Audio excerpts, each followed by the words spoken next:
Hello students, कैसे हैं आप लोग। आई होप सब लोग अच्छे होंगे। आज से हम स्टार्ट करने जा रहे हैं यूनिट 5 वेक्टर कैलकुलस। ये बाकी 5 यूनिट के कंपेयर में थोड़ा सा इजी है, लेकिन थोड़ी सी एक प्रॉब्लम ये है कि इसमें कुछ भी आ जाता है। तो अगर इसमें आपका पार्शियल स्ट्रॉन्ग है तो यूनिट आपको बहुत ईजी पड़ेगी। देख लेते हैं क्या होता है वेक्टर कैलकुलस। थोड़ा सा 12th की बात कर लेते हैं हम। 12th में हमने देखा कि इस टाइप से मान लीजिए 3D का एक फिगर है। इस अगर ये एक्स एक्सिस है, ये वाई एक्सिस है, ये जेड एक्सिस है, तो एक्स एक्सिस का यूनिट वेक्टर हम आई लेते हैं, वाई एक्सिस का जे और जेड एक्सिस का के। तो अगर हमने के बोल दिया कि 3k, मतलब जेड एक्सिस की बात कर रहा होगा, हमने बोल दिया वो 4i है, मतलब एक्स एक्सिस की बात कर रहा होगा, तो ये सब यूनिट वेक्टर होते हैं। तो क्या है कि हम एक बात और जानते हैं 12th से, थोड़ा सी बात हम 12th की बात कर रहे हैं कि जैसे कोई वेक्टर ए होता था, vector A 2i plus 3j minus 4k, तो अगर इसका मॉड निकालते थे हम 12th में मॉड, तो कैसे निकाला था, अंडर रूट आई का जो नंबर है उसका स्क्वायर, जे का नंबर है उसका स्क्वायर, प्लस के का नंबर है उसका स्क्वायर, के का नंबर क्या है -4। तो ऐसे हम निकालते थे। तो अगर मान लीजिए कोई वेक्टर बी है, अकेला आई है, तो इसका कोफिशिएंट कुछ नहीं मतलब 1। तो अगर हम बी का मॉड निकालेंगे तो √1 का स्क्वायर मतलब 1 ही आएगा, सही ना। तो आई का जो अगर हम मॉड निकालें तो कितना आएगा, 1 आएगा। जी का अकेला होगा तो मॉड 1 आएगा। तो इस तरीके से हम आगे देखते हैं। एक होता है डॉट प्रोडक्ट और एक होता है क्रॉस प्रोडक्ट। डॉट प्रोडक्ट का फार्मूला क्या पढ़ा था 12th में हमने, डॉट प्रोडक्ट, डॉट प्रोडक्ट कि दो वेक्टर है, डॉट प्रोडक्ट को ऐसे दिखा देते हैं हम, दो वेक्टर है, vector A dot vector B. तो कैसा पढ़ा था हमने कि ए का मॉड इंटू बी का मॉड और cos थीटा, ऐसा। तो इसका मतलब ये है कि अगर आई और जे दो वेक्टर है, आई और जे वेक्टर है, तो आई का मॉड अभी हमने क्या लिया था, आई का मॉड अभी 1 आया था, आई का मॉड 1 आ गया, जे का मॉड 1 आ गया, और दोनों के बीच में एंगल कितने का है, एंगल 90 का। देखो आई जे और के एक दूसरे पे 90 के एंगल पे हैं, तो यहाँ पर cos कितना हो जाएगा, cos 90, और cos 90 क्या होता है, 0 होता है। तो इसका मतलब ये 0 आ गया। इसका मतलब ये है कि I dot J, J dot के और के डॉट आई, ये हमेशा मिलता रहेगा क्वेश्चन में। जब भी ये आएगा तो ये क्या होगा, ये 0 होगा। क्यों, क्योंकि एंगल 90 का बन गया। लेकिन लेकिन लेकिन ये मैक्सिमम टाइम मिलेगा I dot I, J dot J और के डॉट के। आई डॉट आई, आई और आई के बीच में 0 का एंगल है, तो cos 0 क्या होता है, 1 होता है। तो ये कितना आएगा, ये 1 आएगा, ठीक है ना। इसकी जो कहां पढ़ने जा रही है, जैसे दो वेक्टर है, मान लो एक वेक्टर ए है 2i माइनस 3j प्लस के, और एक वेक्टर बी है 3i plus 2j minus 4k। तो अगर हमने vector A dot vector B किया तो इसका मतलब क्या हुआ कि 2i minus 3j plus 4k dot 3i plus 2j minus 4k, इतना हो गया।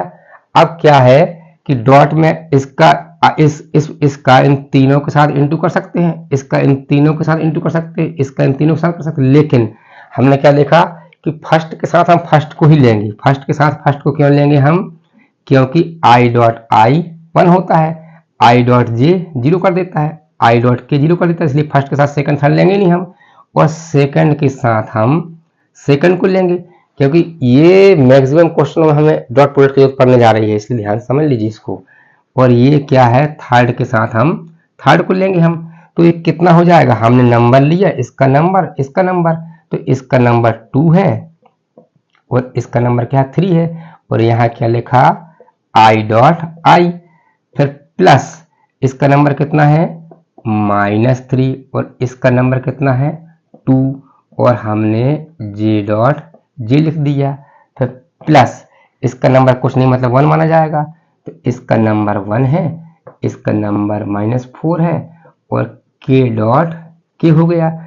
तो अब ये कितना हो गया 6, आई डॉट आई तो 1 होता है, फिर प्लस 3 2 जा -6, फिर जे डॉट जे 1 हो गया और क्या बोलते हैं -4 × 1 -4 और के डॉट के क्या हो गया 1 हो गया।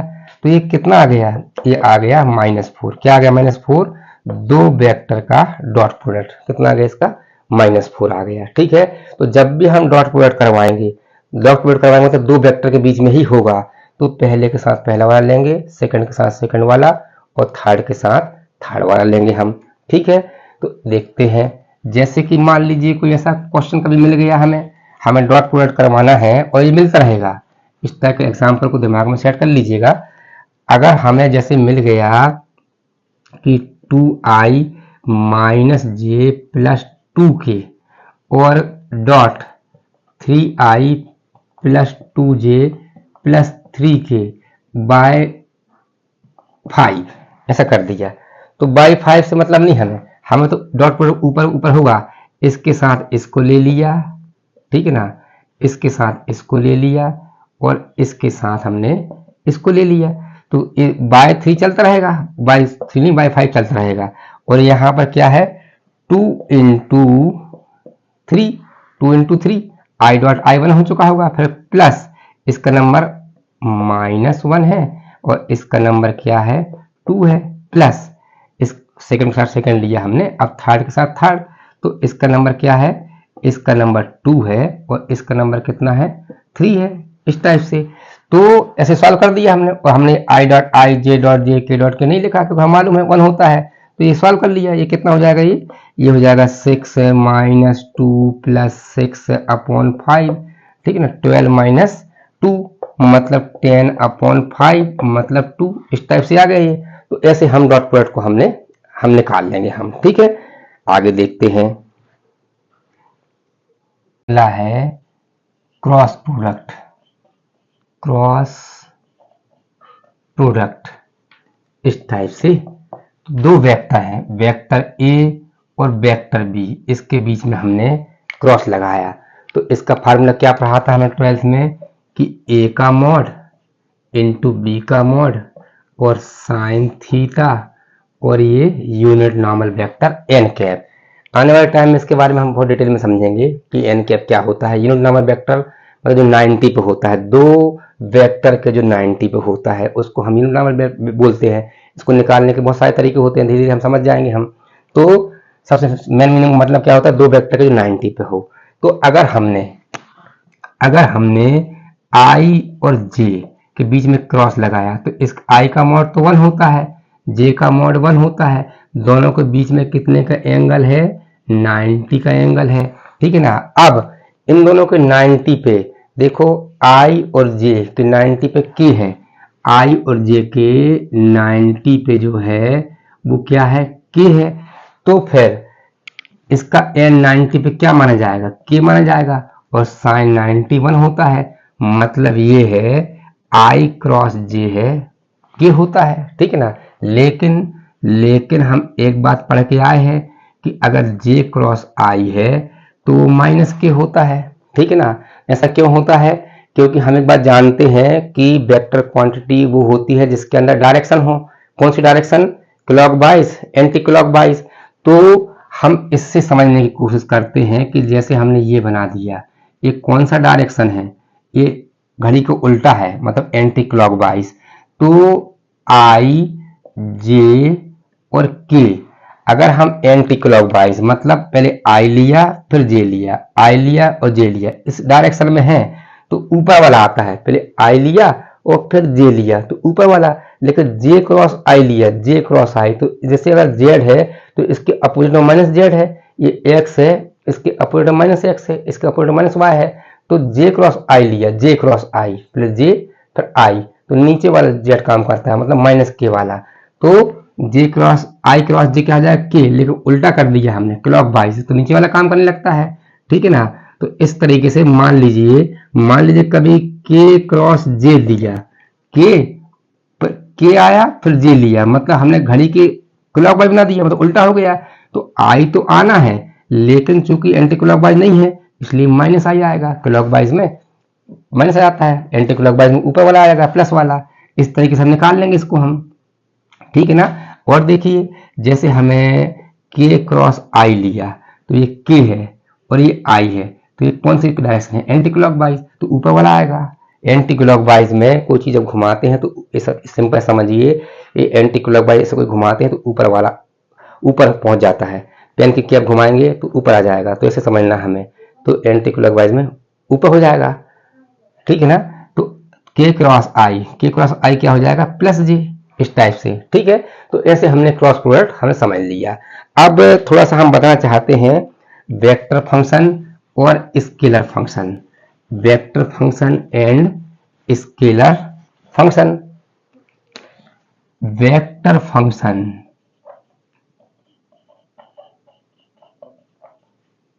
और scalar function, vector function and scalar function. जब भी हमने बोल दिया कि that is vector function, vector function मतलब ऊपर हम एरो लगाएंगे किसके, फंक्शन के, और वेक्टर फंक्शन बोल दिया मतलब आई जे के है उसके अंदर, मतलब इस टाइप से कोई फंक्शन है फाई और इस टाइप का एग्जाम्पल 2x² वाई आई माइनस वाई क्यूब जे प्लस 3z के। तो आई सिंपल लैंग्वेज में समझा रहा हूं, आई जे के आ गया मतलब एरो लगा दिए मतलब वेक्टर फंक्शन आ गया, ठीक है। और अगर हमने एरो नहीं लगाया तो मतलब हम समझ जाते हैं कि उसके अंदर आई जे के नहीं आने वाले हैं। तो इसी को हम ऐसे लिख दें 2x² Y minus Y cube plus 3z। So ये कौन सा फंक्शन है, स्केलर फंक्शन। क्यों है, क्योंकि इसके अंदर आई जे के नहीं है। ये वेक्टर फंक्शन है, क्यों है, क्योंकि इसके अंदर आई जे के हैं। तो ये वाला वर्ड मैं कई बार यूज करूंगा कि ये that is a vector function, तो हमारे दिमाग में आ जाना चाहिए कि आई जे के आने वाले हैं। हमने बोल दिया दैट इज स्केलर फंक्शन, मतलब आई जे के नहीं आने वाले हैं, ठीक है। अब पूरी यूनिट में एक ऑपरेटर काम करेगा जिसका नाम है, इस टाइप का होता है, इसका नाम है डेल। हर एक क्वेश्चन में आएगा। इसकी वैल्यू होती है i del by del x plus j del by del y plus k del by del z, ये होता है। तो पार्शियल स्टार्ट होगा, हम तो थोड़ी देर पहले बोला था ना कि अगर आपका पार्शियल स्ट्रॉन्ग है तो ये बहुत इजी पड़ेगा ये। तो अच्छा ये बताइए कि ये डेल जो है, ये डेल भले हमने एरो नहीं लगाया, ये कौन सा फंक्शन है, ये वेक्टर फंक्शन है क्योंकि आई जे के हैं इसके अंदर, इसलिए वेक्टर फंक्शन है। अब क्या है, अब हम समझेंगे नेक्स्ट क्लास में ग्रेडियंट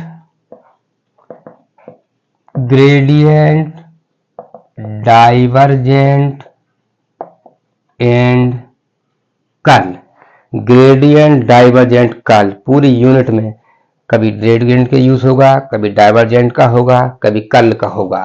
तो फिर ये तो हम समझ जाएंगे, लेकिन इस पे टॉपिक, इस पे बेस्ड फिर टॉपिक बनेंगे। अब देखिए क्या है कि जो वेक्टर है ये दो पार्ट में डिवाइड है।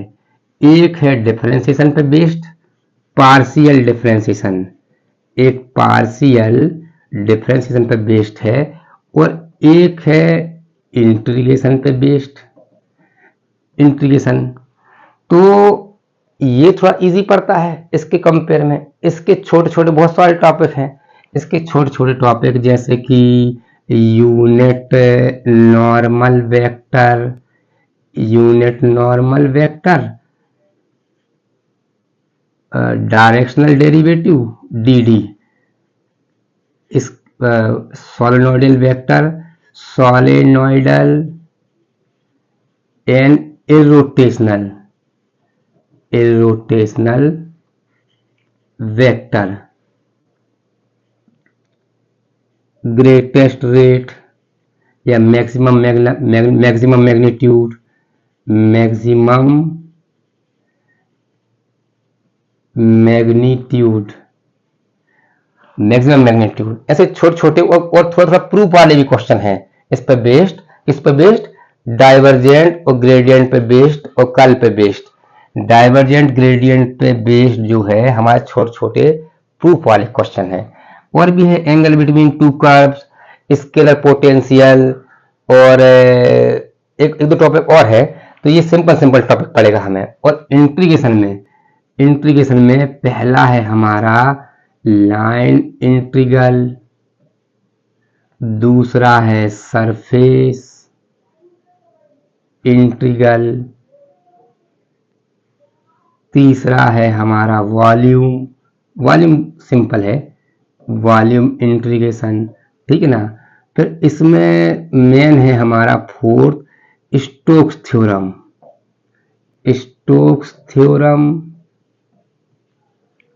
फिर फिफ्थ है गॉस डाइवर्जेंस थ्योरम,